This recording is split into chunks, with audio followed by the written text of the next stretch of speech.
apakah SHM itu adalah milik kita? Seharusnya iya. Kata siapa?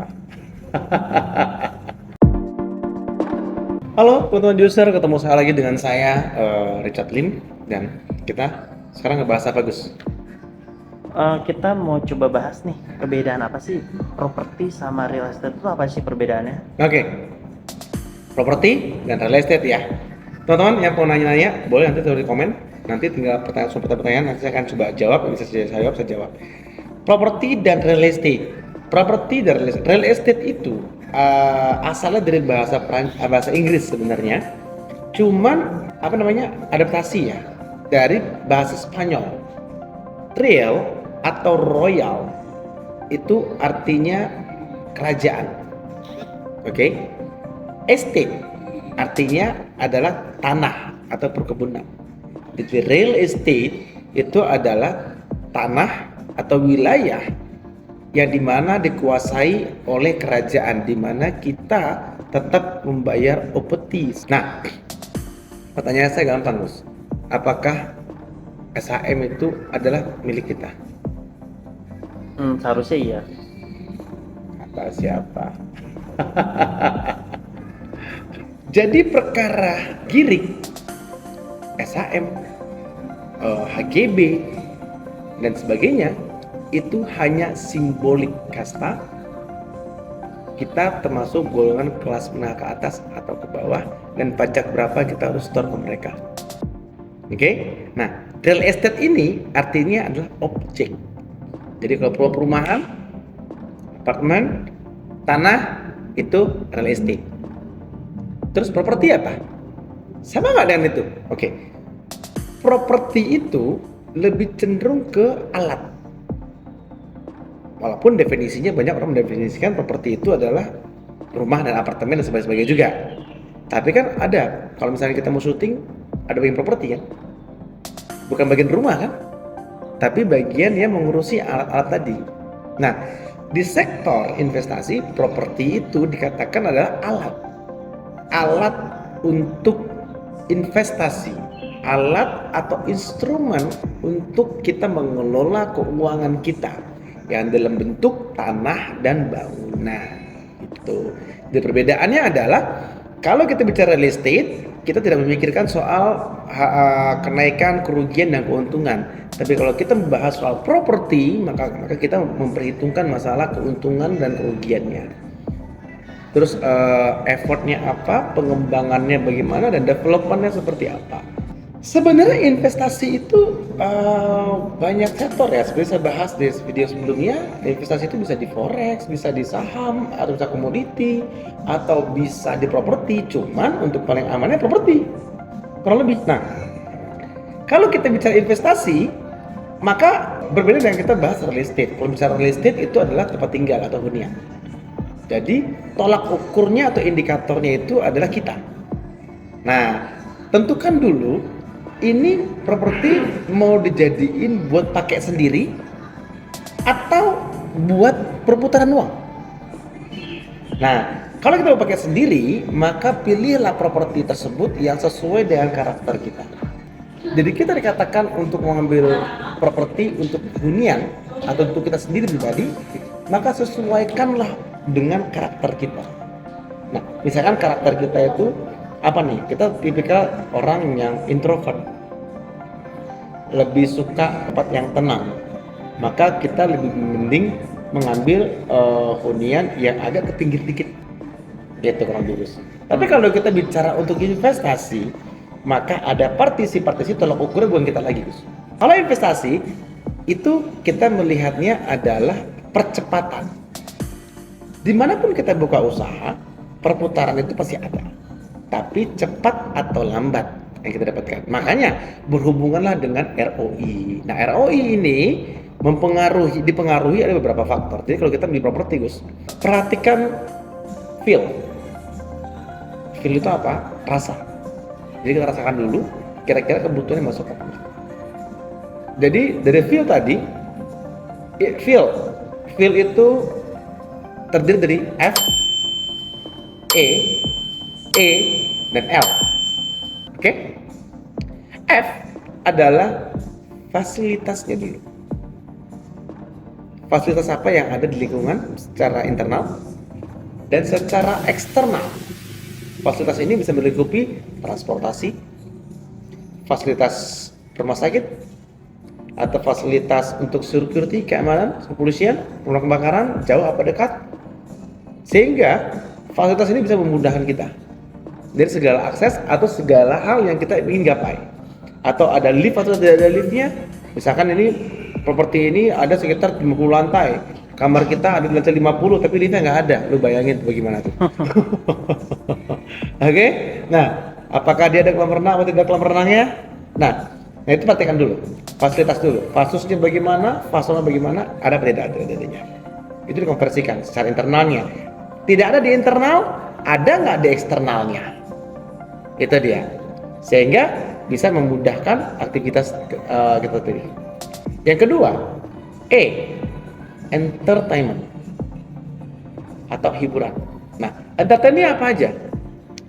Entertain ini segala sesuatu yang berhubungan dengan rangsangan hormon dopamin kita. Gitu. Atau yang membuat kita senang. Misalkan mall. Apakah di kawasan itu ada mall? Atau di sekitarannya ada mall? Setidaknya radiusnya kurang lebih jarak tempuh 5-10 menit, apa yang lama setengah jam itu masih termasuk dekat. Oke? Itu mall. Terus fasilitas entertainmentnya apalagi? Kuliner. Termasuk entertainment. Terus kayak waterboom, kolam renang, baik di internal. Jadi kalau internal tidak ada, eksternalnya ada kan? Oke? Itu mempengaruhi nilai investasi tadi. Yang ketiga, environment. Nah, ini berhubungan dengan pendapatan.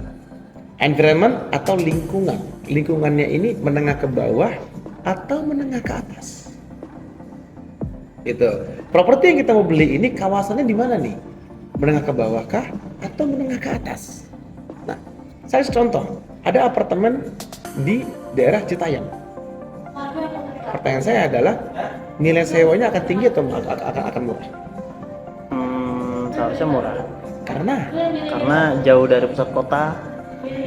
yang kedua juga di sana fasilitas umumnya nggak sebagus di sini. Oke, Yang ketiga di sana lingkungannya menengah ke bawah atau ke atas? Menengah ke bawah. Even ada orang menengah ke atas banyak di sana, tapi secara dominan menengah ke bawah. Sehingga apa? Tidak bisa kita buka data tinggi. Tapi bagaimana? SCBD. Iya. SCBD mahal atau murah harga sewanya? Mahal. Ya tadi environment-nya menengah ke bawah atau menengah ke atas. Kalau kita punya angka yang tinggi, perputaran yang tinggi, maka kita ambillah kawasan di menengah ke atas. Maka perputarannya juga tinggi.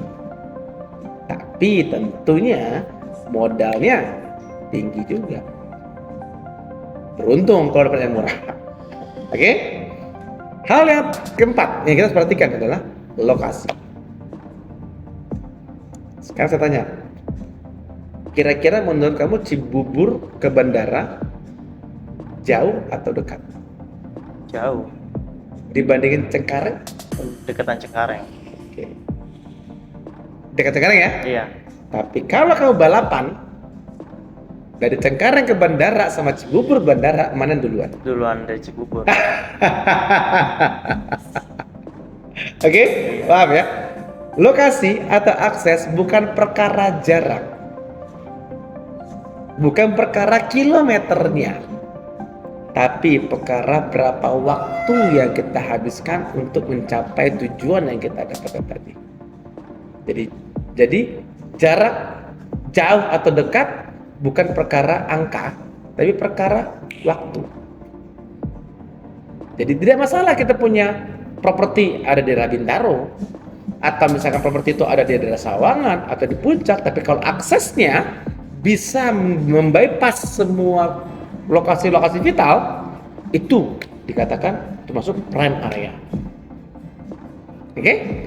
Nah, di samping itu sebelum properti kita duduk sebelum properti, faktor tadi kita juga harus perhatikan fungsionalnya. Kita mau sebagai apa nih? Mau kita kejar ROA atau return of asetnya. Nah, kalau return of asset, maka kita melihat kenaikan capital gain dari properti itu tadi. Atau kita mengejar ROI-nya, return of investment-nya, yield-nya berapa lama saya balik modal. Ini berbeda loh. Kalau kita bicara ROA, kita bicara nilai dari barangnya ini meningkat. Oke? Tapi kalau kita bicara yield, tapi kalau kita bicara ROI, berarti ada berapa nilai sewa. Perbedaannya di mana? Kalau ROA kita mendapatkan itu di ending. Kita jual dulu, maka nilainya kelihatan tuh naik tuh. Awal saya beli 300 juta, 10 tahun ke depan saya jual jadi 500 juta, maka saya punya keuntungan 200 juta, betul? Betul ya? Tapi kalau ROI tidak. Kalau ROI, return of investment tadi atau yield tadi, itu kita sewain. Bulanan kita dapat. Tuh. Berapa lama tuh kita nyewain itu sampai balik modal tuh? Misalkan harganya itu kurang lebih sekitar 500 juta. Setahun saya nyewain 50 juta. Berarti kurang lebih kan sekitar 20 tahun baru balik modal. Gitu kan. Perbedaannya antara ROI dan ROA tadi. Nah, untuk kita mengetahui pattern-pattern kira-kira apalagi ya konsep membeli properti. Banyak orang yang membeli properti berdasarkan harga tadi saya bilang tadi. Karena murah. Jadi janganlah beli suatu barang bukan karena murahnya. Tapi ketika beli properti, belilah karena kebutuhannya.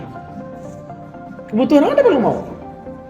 Lu mau invest, atau lu mau sewain, atau lu mau kosin, atau lu mau buka usaha, atau lu buka kantor, sesuai dengan kebutuhannya. Baru dilihat KPI-nya tadi. Quotation-nya masuk apa tidak? Nah, disitulah dibutuhkan peran seorang sales atau seorang konsultan untuk memberikan pendapat kepada kita sebagai konsumen. Jadi jangan pernah ragu-ragu untuk memilih agent, bekerjasama dengan agent atau bekerjasama dengan sales properti atau bekerjasama dengan konsultan properti agar Anda bisa mendapatkan properti yang tepat sesuai aset. Nah, kalau ada yang pengen konsultasi tentang saya punya uang, saya punya dana sekian, kira-kira properti apa yang saya bagus saya pakai, saya gunakan untuk kebutuhan pribadi atau untuk perputaran keuangan saya, kalian bisa curhat ke saya, kalian bisa telepon ke saya, ada di 0896 2971 8545. Bisa diulang lagi 0896 2971 8545. Saya yang pencet link, sampai ketemu next season.